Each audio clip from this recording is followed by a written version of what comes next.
Assalamualaikum warahmatullahi wabarakatuh. Tahun baru, semangat yang baru. Gimana liburannya, sahabat Kurmasi? Kali ini FYP di tahun 2025 kembali menjumpai Anda tentunya dengan episode-episode yang baru. Karena 2025 kita hadir dengan resolusi yang baru. Dan FYP episode kali ini kita akan mengulas topik yang cukup berat, yaitu quarter life crisis. Apa itu? Simak terus video FYP for your psychology.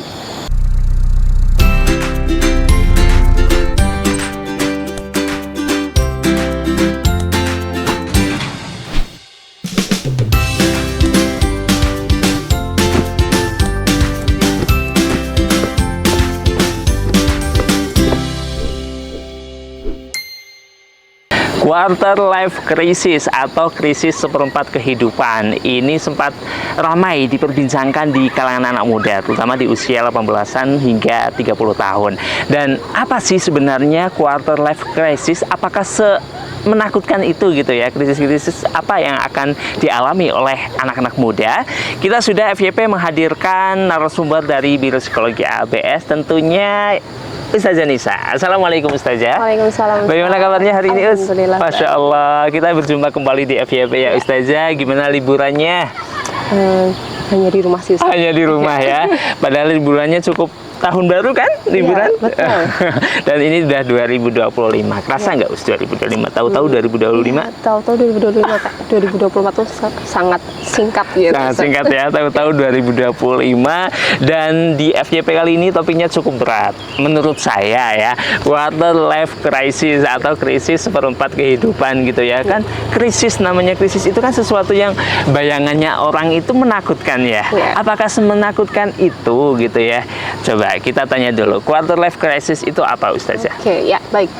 Quarter life crisis atau tadi ya Ustaz sudah disampaikan, krisis seperempat kehidupan. Itu kan adalah suatu fenomena yang terjadi kepada seseorang pada masa atau fase remaja sebagai peralihan ke fase selanjutnya, yaitu masa dewasa. Benar, 18 tahun.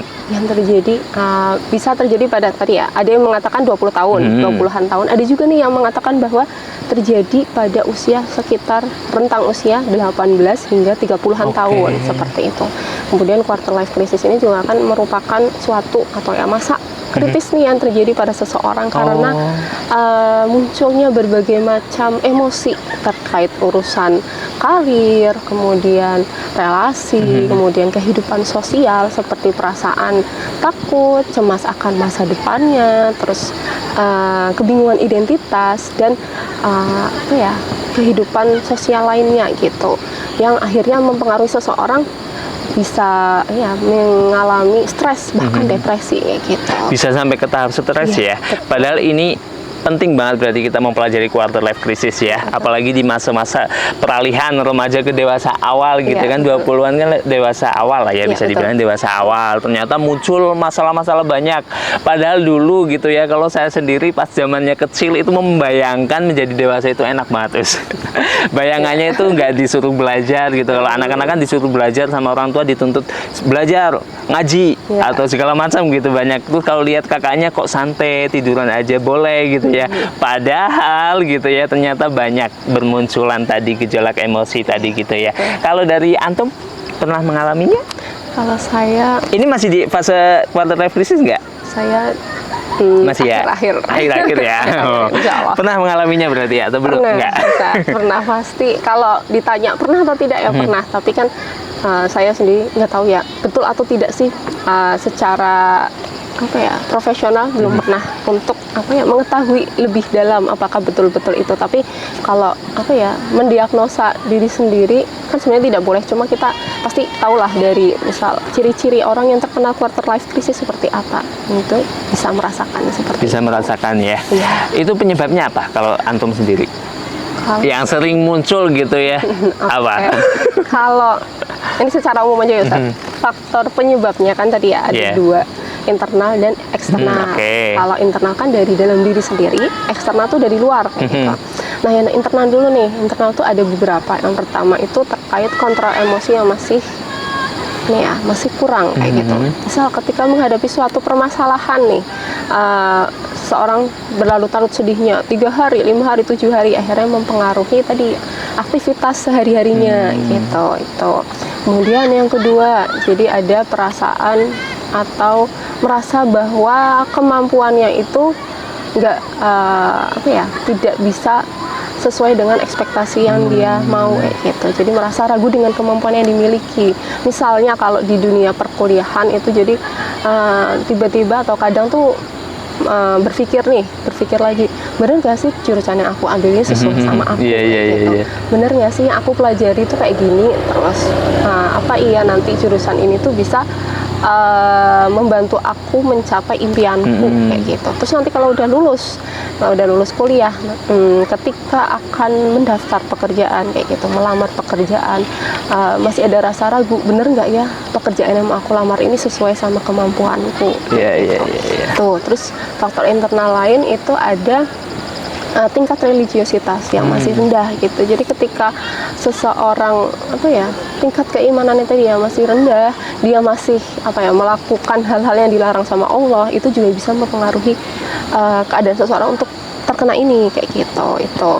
Terus yang keempat ada juga ini tingkat adaptasi dan tetap teguh ketika menghadapi situasi yang sulit itu masih lemah. Misal ketika diberi masalah ini atau mendapat masalah dari Allah, seseorang ini merasa bahwa dia tuh tidak mampu untuk menghadapi masalah ini, merasa bahwa masalah ini tuh terlalu sulit untuk dia selesaikan, bahkan suudzon nih sama Allah, kok Allah ngasih kayak gini sih ke aku, atau ya Allah nggak adil nih sama aku kayak gitu. Itu juga bisa berpengaruh pada seseorang, kan akhirnya dia menimbulkan berbagai pikiran-pikiran negatif kan dalam dirinya. Itu untuk faktor internalnya. Kemudian faktor eksternal yang dari luar apa sih?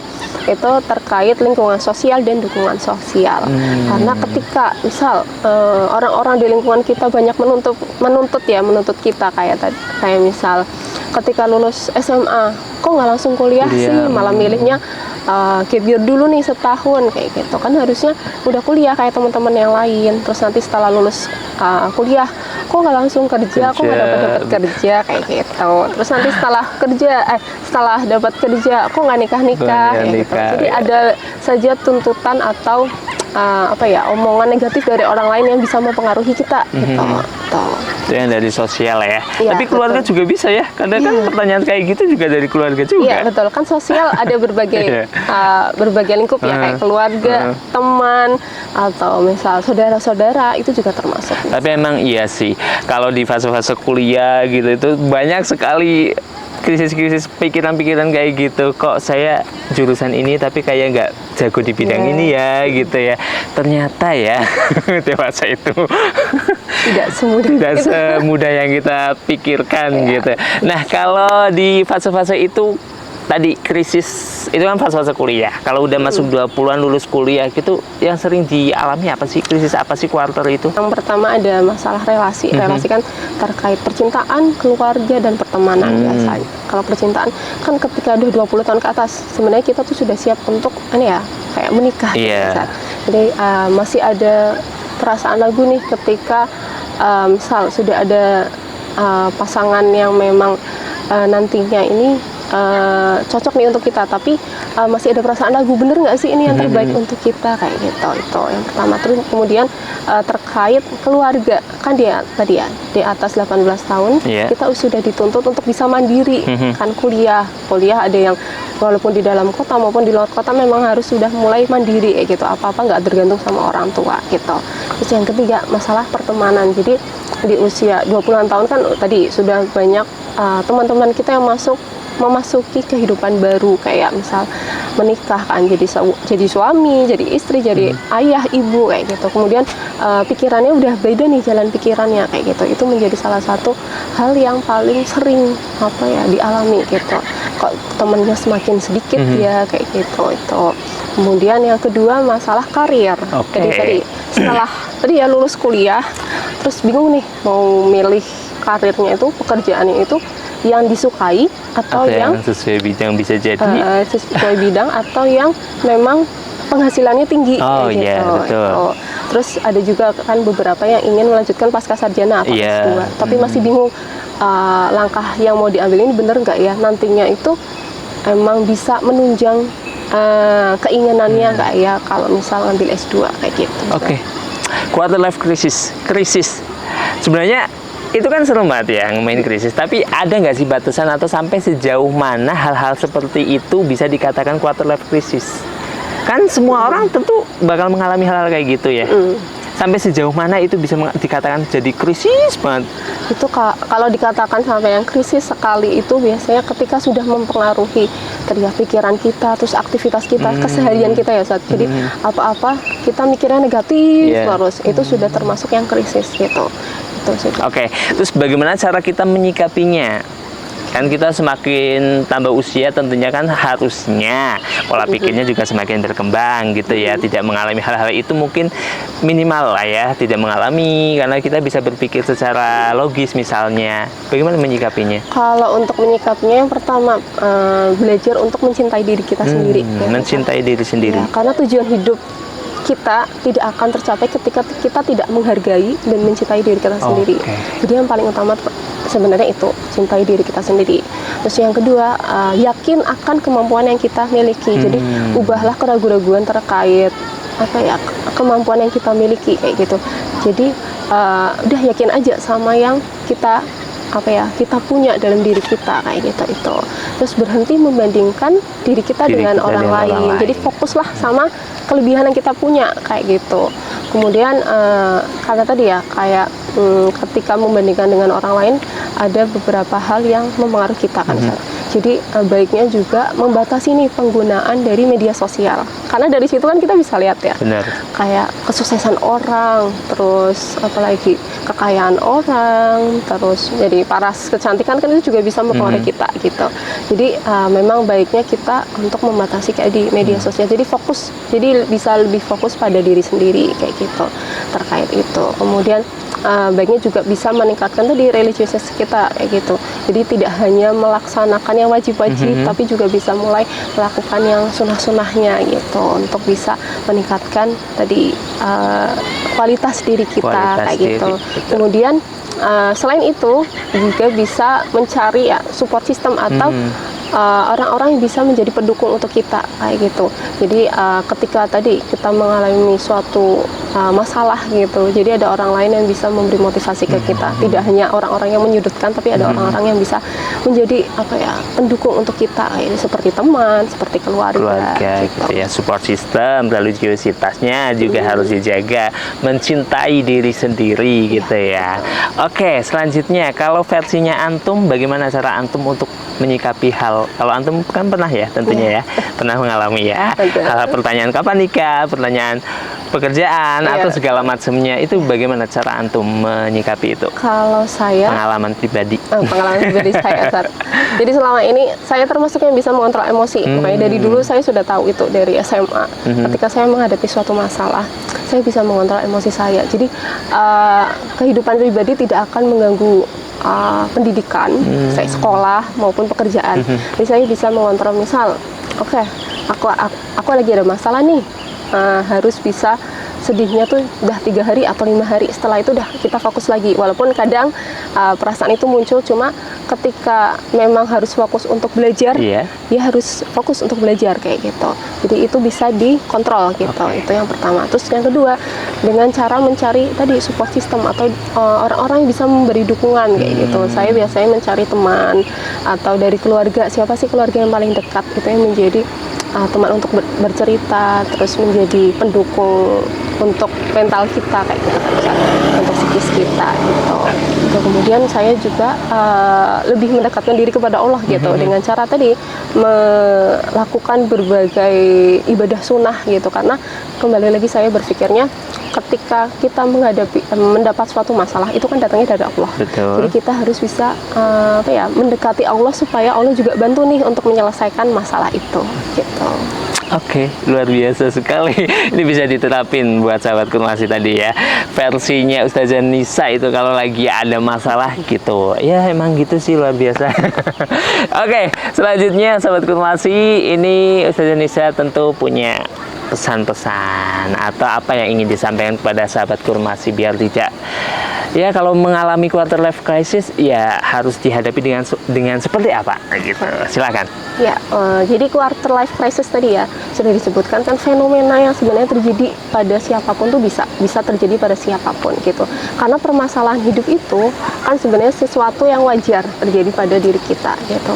Karena permasalahan ini tuh sebenarnya adalah salah satu bentuk kasih sayang Allah yang Allah berikan kepada kita sebagai hambanya gitu. Tinggal bagaimana sih kita menyikapi hal itu gitu. Nah, dalam sebuah dari hadis riwayat Bukhari dijelaskan bahwa tidaklah seorang muslim ini tertimpa kecelakaan, kemudian kemiskinan, kegundahan, kesedihan, kesakitan maupun kedukacitaan, bahkan tertusuk duri sekalipun, niscaya Allah akan menghapus dosa-dosanya dengan apa yang menimpanya itu. Jadi memang ini salah satu cara Allah untuk menunjukkan kasih sayangnya. Jadi bagaimana kita bisa melewati ya masalah ini atau ujian yang Allah beri untuk bisa mendapatkan kasih sayang Allah kayak gitu. Maka dari itu mari tingkatkan mental kita ya, kuatkan mental kita supaya kita bisa menghadapi semua ya, masalah dan ujian yang Allah berikan untuk kita gitu. Semangat hidup sehat mental. Masya Allah, semangat hidup sehat mental ya. Emang luar biasa, namanya quarter life crisis gitu ya. Itu tadi bisa menyerang siapa aja sahabat Kurmasi. Bisa saya, bisa Ustazah tadi sudah, iya bisa kameramen gitu ya. Bisa menyerang semuanya gitu ya. Namanya juga hidup, itu pasti ada masalah, ujian, cobaan gitu ya. Tapi bagaimana cara kita menyikapinya tadi, tentunya kita harus mendekatkan kepada yang penciptanya gitu ya, pada Allah Subhanahu wa Ta'ala. Masya Allah. Terima kasih Ustazah Nisa dan informasi PPDB ini Ustazah Nisa. Buat sahabat Kurmasi, yuk PPDB AABS Purwokerto gelombang kedua. Sekarang udah masuk ke gelombang kedua. Jadi buat sahabat ayah bunda yang ingin menyekolahkan putra putrinya sekolah di SMP ABS, SMA ABS atau MA AABS, silahkan langsung saja daftar sebelum kuotanya habis. Karena ini sudah mendekati habis dan sudah masuk ke gelombang kedua. Langsung saja daftar di website AABS www.aabs.sch.id atau pantau terus sosial media AABS di @kurmasitv_aabs, baik itu di Instagram, baik itu di Facebook maupun YouTube. Jangan sampai kehabisan kuota ya. Oke, sekali lagi terima kasih Ustazah Nisa telah membersamai FYP kali ini. Sehat selalu dan kita bertemu lagi insya Allah ya di episode selanjutnya. Dan buat sahabat Kurmasi juga terima kasih telah menonton, telah bersama FYP sampai akhir. Jangan lupa subscribe terus ya channel YouTube Kurmasi TV ABS. Saya Ahyan Putra, Ustazah Nisa dan juga segenap kru yang bertugas pamit undur diri. Terima kasih atas kebersamaan Anda. Wassalamualaikum warahmatullahi wabarakatuh. Salam Kurmasi.